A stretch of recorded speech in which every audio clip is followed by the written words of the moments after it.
Hujambo na karibu kwa mara nyingine tena mtazamaji wa The World News katika kipindi hiki cha ulimwengu wa siasa. Mimi ni Adam Hussein. Marekani kwa muda mrefu imekuwa na ushirikiano wa kudumu na Israel. Lakini swali ni je, Marekani ina maslahi gani inapata huko nchini Israel kiasi kwamba imekuwa na ushirika wa muda mrefu na wa kudumu kama ambavyo viongozi mbalimbali wamekuwa wakitaja? Endelea kuwa nami ufahamu kwa mapana juu ya haya. We stand with Israel. I love Israel. I love Israel. The bond between our two countries is unbreakable. The eternal friendship relationship is very important. We are you and you are us. Uhusiano baina ya nchi hizo mbili unategemea maslahi yanayoonekana na yanayoongezeka kwa kasi ya usalama na kiuchumi na si maadili ya pamoja tu.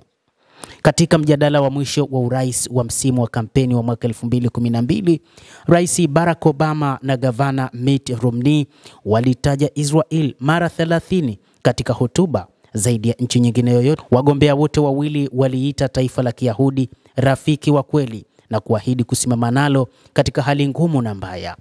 Baadhi ya wachambuzi wa masuala ya kisiasa walikosoa matamshi hayo kwa ufuasi wa uungwaji mkono kama kuunga mkono, na wakipendekeza kwamba wagombea walikuwa wakitafuta kura za Wayahudi ambao wanaunga mkono Israel. Lakini kama uungaji mkono wa Israel ni ushindi wa kisiasa, basi ni kwa kiasi fulani kwa sababu wapiga kura wanajua vyema zaidi.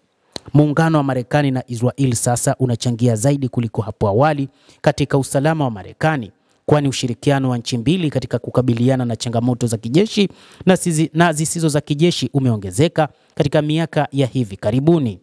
Uhusiano hauwezi kuwa wa ulinganifu. Marekani imeipatia Israel misaada mingi ya lazima ya kidiplomasia, ya kiuchumi na ya kijeshi, zaidi ya dola bilioni 115 tangu mwaka 1949. Lakini ni ushirikiano wa pande mbili ambao manufaa yake kwa Marekani yamekuwa makubwa. Gharama nyingine zisizoonekana sana za muungano wa Marekani na Israel, hasa uharibifu wa sifa ya Washington katika nchi za Kiarabu na Kiislamu, tatizo lililosababishwa pia na uingiliaji kati wa Marekani miongo kadhaa ya uungaji mkono wa Marekani kwa viongozi wa kiimla katika Mashariki ya Kati. Hata hivyo, isiyo kifani ilinganishwa na mafanikio ya kiuchumi, kijeshi, kisiasa ambayo inapata Washington. Washington katika historia inaelezwa kwamba ni moja kati ya mataifa ambayo ilikubaliana sana na juu ya Waisraeli, kwa maana ya Wayahudi kupata taifa katika nchi ya Kipalestina. Mwaka 1917 kupitia azimio la Balfour ambalo lilipendekeza kuanzishwa kwa makao ya kitaifa ya Wayahudi huko Palestina, rais wa wakati huo Franklin D. Roosevelt aliwahakikishia Waarabu mwaka huo kwamba Marekani haitaingilia kati bila kushauriana na Wayahudi na Waarabu katika eneo hilo. Waingereza ambao walikuwa wakishikilia mamlaka ya kikoloni kwa Wapalestina hadi miaka 1948 walipinga kuundwa kwa taifa la Kiyahudi na taifa la Kiarabu huko Palestina, pamoja na uhamiaji usio wa kikomo wa wakimbizi wa Kiyahudi katika eneo hilo. Uingereza ilitaka kuhifadhi uhusiano mzuri wa Waarabu ili kulinda maslahi yake muhimu ya kisiasa na kiuchumi huko Palestina. Lakini mara tu baada ya Rais Truman kuchukua madaraka, aliteua wataalamu kadhaa kuchunguza suala la Palestina, na katika majira ya kiangazi katika miaka 1946 Truman alianzisha kamati maalum ya baraza la mawaziri chini ya uwenyekiti wa Dr. Henry Grant, waziri wa mambo ya nje kwa wakati huo, ambaye aliingia katika mazungumzo na kamati sambamba na Uingereza kujadili mustakabali wa Wapalestina.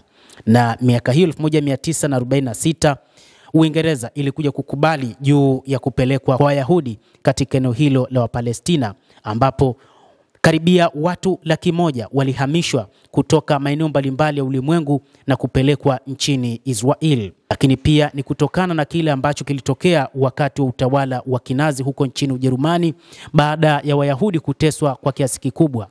Lakini historia pia inaturejesha nyuma kidogo. Inaeleza kwamba wakati Marekani inatafuta namna ya kukua kiuchumi na kuwa taifa kubwa kiuchumi duniani, ilitafuta njia za kuweza kufikia ukubwa huo. Moja kati ya namna ilivyofanya Marekani inaelezwa kwamba ni pamoja na kutafuta rasilimali watu zenye uwezo wa kufikiria mbali na kuwa na ubunifu, na moja kati ya watu hao ni Wayahudi. Hii inatajwa ni moja kati ya sababu ambayo Wayahudi walitumika sana nchini Marekani katika karne za 20 hadi na 21 na hata wakati huu, lakini pia ikaelezwa kwamba ni sababu mojawapo iliyosababisha Marekani kutengeneza njia ya kuchukua watu wengi zaidi kutoka nchini Ujerumani na maeneo mengi na kuwasafirisha hadi nchini Israel kufikia miaka 1946.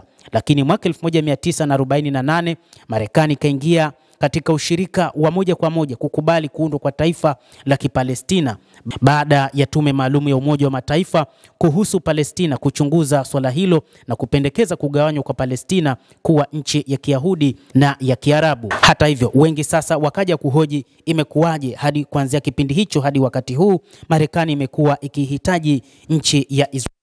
Kama ambavyo imeelezwa kwenye historia, moja kati ya watu wagunduzi sana ulimwenguni ni pamoja na Wayahudi.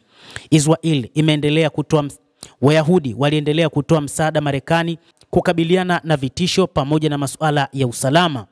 Ni Wayahudi ambao waliingizwa katika nafasi nyeti za kijasusi ndani ya jeshi la Marekani. Ni Wayahudi ambao walikuja kugundua silaha mbalimbali na nzito katika nchi hiyo ya Marekani. Lakini pia ni Wayahudi ambao inadaiwa kwamba walikuwa na uwezo mkubwa wa kifikra, wa kiteknolojia, wa kisiasa pamoja na kijeshi, kama vile mifumo ya ulinzi ya makombora, lakini pia na kila namna ambayo ingeweza kuwasaidia wa Marekani.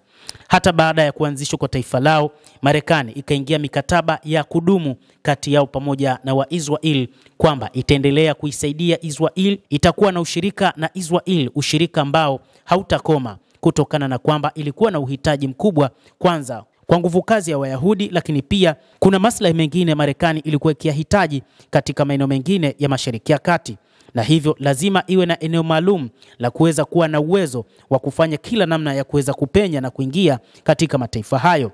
Hata hivyo, wengi wamekuwa wakihoji kwamba lau Israel ingekuwa taifa jingine, huenda Marekani ingeivamia Israel, hasa baada ya kuteka maeneo mengi katika mataifa mbalimbali katika Mashariki ya Kati.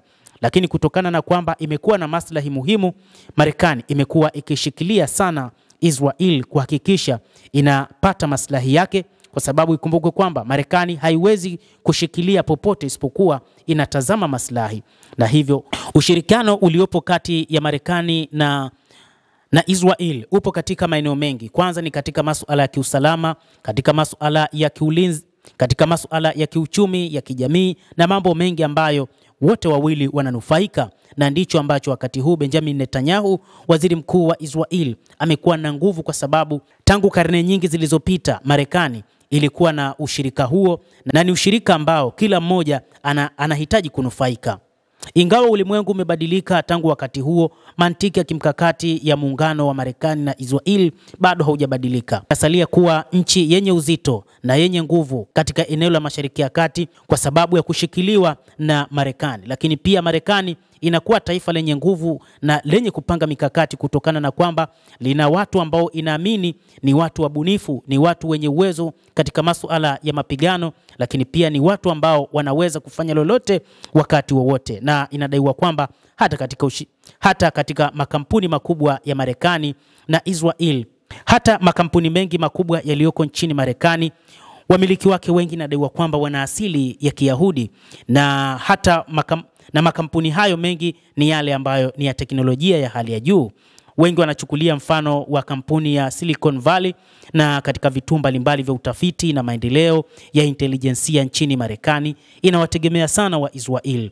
Hata kuundwa kwa Mossad pia ilikuwa ni mpango ili kuhakikisha kwamba ujasusi huo sio tu kuilinda Israel, lakini pia na kuilinda Marekani kwa kushirikiana na ujasusi uliopo ndani ya Marekani. Wavumbuzi wa Israel pia wamekuja na masuluhisho mapya ya changamoto za usalama wa majini na chakula zinazotokana na ongezeko la watu, mabadiliko ya tabia nchi na maendeleo ya kiuchumi. Kwa kuzingatia jiografia ya Mashariki ya Kati, Israel ni kiongozi wa ulimwengu katika uhifadhi na usimamizi wa maji na kilimo cha hali ya juu, lakini Israel husafisha zaidi ya 80% ya maji machafu, kiwango cha juu zaidi duniani, na imeanzisha mbinu zinazotumika sana za kuhifadhi au kusafisha maji, ikiwa ni pamoja na umwagaji kwa njia ya matone na uondoaji chumvi wa osmosis.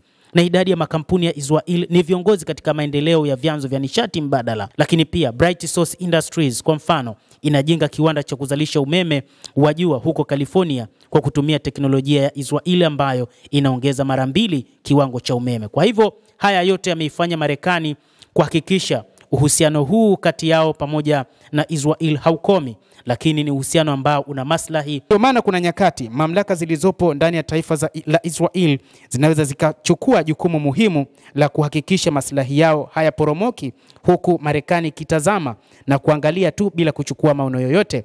Na hata katika kipindi hiki wao wakiendelea kuteka maeneo mbalimbali ya Palestina, Marekani ipo kimya.